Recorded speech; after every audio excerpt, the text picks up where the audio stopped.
नीतीश कुमार लगातार कह रहे थे कि मांझी जी को हम अपने से अलग नहीं होने देंगे। पूर्णिया की रैली में इस तरह का नज़ारा दिखा कि मांझी जी को गले लिपट के नीतीश जी कह रहे थे कि जाने ही नहीं देंगे। अब मांझी जी भी कसम खा रहे थे कि हम नीतीश जी छोड़ के जेबे नहीं करेंगे।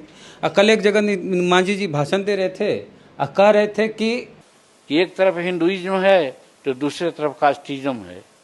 हम लोग को चुनना होगा, हमको चुनना होगा। कास्टिज्म हम समझते हैं मोर डेंजरस देन हिंदुइज्म, हम कर सकते हैं। Casteism is more dangerous than Hinduism, दोनों में से हमें किसी एक को चुनना होगा। मतलब जातिवाद जो है वो हिंदुत्व से ज़्यादा खतरनाक है और इन दोनों में से किसी एक को हमको चुनना होगा। और आज फैसला ले लिए। मांझी जी के सुपुत्र और हम पार्टी के राष्ट्रीय अध्यक्ष संतोष कुमार सुमन बिहार सरकार में कैबिनेट मंत्री से इस्तीफा दे दिए। और बात करने के लिए इस मुद्दे पर हमारे साथ हैं सिकंदरा से विधायक प्रफुल्ल मांझी जी। भाजपा में जाइएगा? चलिए, सबसे पहले आपको धन्यवाद। और जितनी बातें आप बता रहे हैं हम उसमें चाहेंगे सर कि हमने मंत्री पद से इस्तीफा दिया है, महागठबंधन से इस्तीफा यहाँ हटने की कोई बात नहीं किया है। हम बजाबता महागठबंधन में अभी हैं।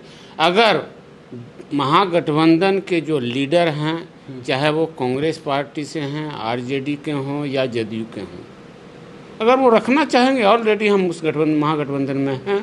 न्योता भी नहीं मिला। महागठबंधन की जो बैठक होने वाली विपक्षी दलों की, देश भर से नेता आ रहे हैं, बड़े बड़े नेता आ रहे हैं। मांझी जी पूर्व मुख्यमंत्री हैं बिहार के, उनको नहीं बुलाया गया, उसको लेकर नाराजगी थी। संतोष कुमार सुमन को 2 मंत्रालय मिला हुआ था, एक ले लिया गया, उसको लेकर नाराजगी थी। मांझी जी 5 सीट मांग रहे थे, उसको लेकर नाराजगी थी कि 5 सीट नहीं मिलेगा। ये सारी बातें आ रही है। तो आप वैसी बातें आप नहीं एक सेकंड सर, आज इस्तीफा दिए संतोष कुमार सुमन मंत्री पद से, आज ही आपके आवास पे भाजपा के विधायक आ गए हैं, पवन जायसवाल।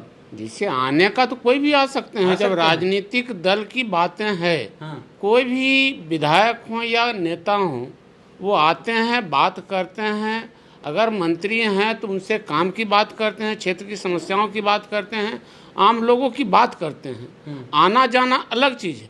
हम उनसे कितने प्रभावित हैं, हम उनके दल में जाना चाह रहे हैं, हम घोषणा करेंगे तब वो बातें सही हो सकती है। अभी तो हमने वैसा कुछ नहीं किया है।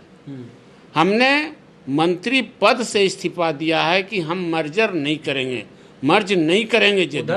उधर से वही मांझी जी अप्रैल से ही इस बात को लगातार बोल रहे हैं। दबाव आ रही थी, दबाव आ रही थी। वो अपनी बातें को रख रहे थे, खुल के नहीं बोल रहे थे कि किसने दबाव दिया। वो यथार्थवादी हैं, यथार्थवाद में विश्वास रखते हैं।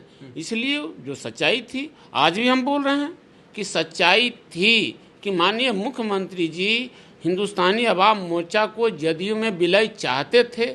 हम लोगों ने कहा कि हम आजीवन आपके साथ हैं, जीते मरते आपके साथ हैं, पार्टी रहेगी, जदयू में मर्ज नहीं करेगी, हम आपके साथ हैं। तो मांझी जी तो कह रहे थे कि नीतीश जी हमारे नेता हैं, कसम खाते हैं कि छोड़ के नहीं जाएंगे। जब इतना ही समर्पण था कर देते मर्जर, जब नेता ही मान लिए। मांझी जी कोई वर्कर नहीं है किसी पार्टी के, इस तरह का बयान दे रहे थे कि नीतीश जी के साथ हम रहेंगे चाहे जो हो जाए।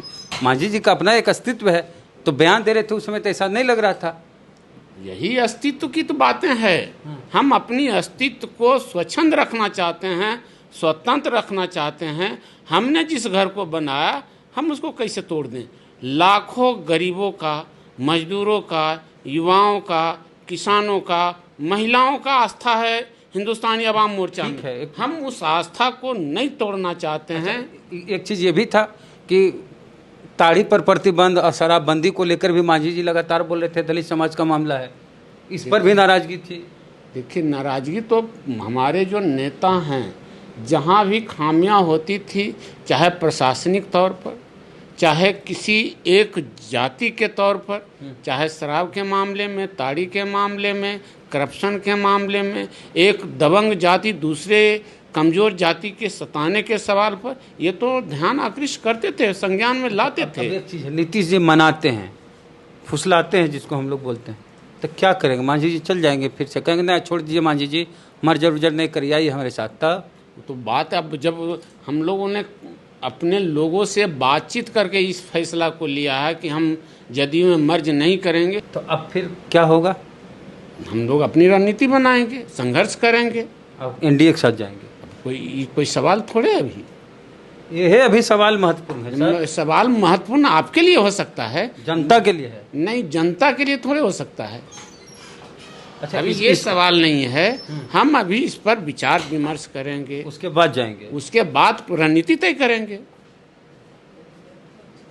ये तो मीडिया में देने वाला बयान व्यावहारिक बोलिए सर, रणनीति तय करेंगे, सैद्धांतिक बात बोलिए। नहीं, सैद्धांतिक बात प्रैक्टिकल टू एकदम प्रैक्टिकल है कि भाजपा में जाएंगे। ये आप बोल सकते हैं। हम पूछ रहे हैं सवाल। नहीं, आप सवाल पूछिए। हम अभी महागठबंधन में हैं। एक मंत्री पद, 2 मंत्रालय था न संतोष भैया के पास, एगो ले लिए, तब नाराज हुए और वो दे दिए। अभी बोल रहे हैं कहाँ नाराजगी आई थी? हमने कहीं मांझी जी कई मंच पर बोले, मंच पर बोले हैं कि हमसे एक मंत्रालय ले लिया गया। नाराजगी थी इस बार। नाराजगी थोड़े, वो तो हमने अपनी बात को रखा, वो सच्चाई थी। हमने अपनी सच्चाई बात को रखा कि हम 2 मंत्रालय बाखूबी काम कर रहे हैं। एक सवाल, मांझी जी नीतीश जी से रूठ गए हैं या ब्रेकअप हो गया? कोई ब्रेकअप नहीं, कोई रूठना नहीं। हमने मर्ज नहीं किया।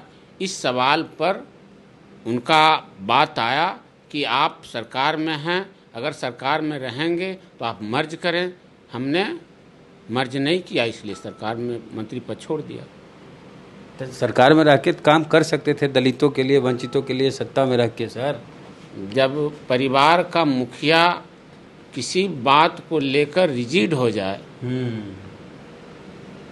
तो उस रिजिडपन को छुड़ाने के लिए हमने अपनी रणनीति तय की।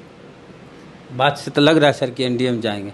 खोल के नहीं बोलिए, चाहे जो बोलिए मुस्कुराइए, लेकिन बतिया तो वही लग रहा है कि रिजिड हो गए नीतीश जी और आप अलग हो गए, मंत्री पद से इस्तीफा। आप कह रहे हैं अलग नहीं हुए, लेकिन जाइएगा एनडीए के साथ। आपको क्या लगता है, करने जाएंगे मांझी जी? बताइए कमेंट बॉक्स में। फेसबुक वीडियो देख रहे हैं, पेज को लाइक फॉलो नहीं किए कर लीजिए। यूट्यूब वीडियो देख रहे हैं, सब्सक्राइबर नहीं है तो घंटी बजा कीजिए। जय भीम, जय भारत।